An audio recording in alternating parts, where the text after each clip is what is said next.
Bobby literally gave us the same speech every Friday night. Running backs, you got to run. Wide receivers, you got to catch the ball. Quarterbacks, you throw the ball to the other team, that's the interception, son. Offensive line, you got to block the D-line. Defense, if the other team don't score, we win.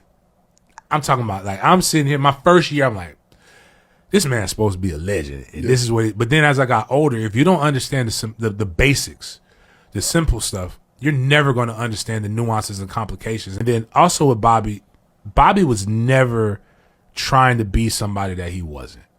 That was an old white man from Alabama that loved God. He never tried to, like, he ain't never talked no jive. He ain't never come up and say, like, try to turn his hat backwards, sag his pants. He was who he was unapologetically every room that he went into. And like him or not, I got to respect that. And it actually helped me as an adult and as a young man trying to find himself.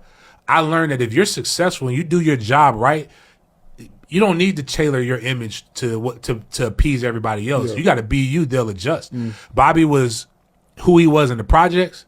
He was who he was in Redneckville. He was who he was in corporate offices. He was the same person. And I also learned that just because somebody's meek or seems meek on the outside don't mean they not a killer on the inside. Yeah. So, like, just because you're a Christian don't mean you're soft. And I miss him so much, man. I cried.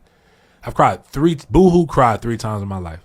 When my grandmother passed this past Labor Day, when my Uncle Gordon, her brother, passed, and when Bobby passed. Those are the only times I ain't cried. I ain't cried when I got married. I ain't cried when my son's weddings. I didn't even cry when I almost died in 2021.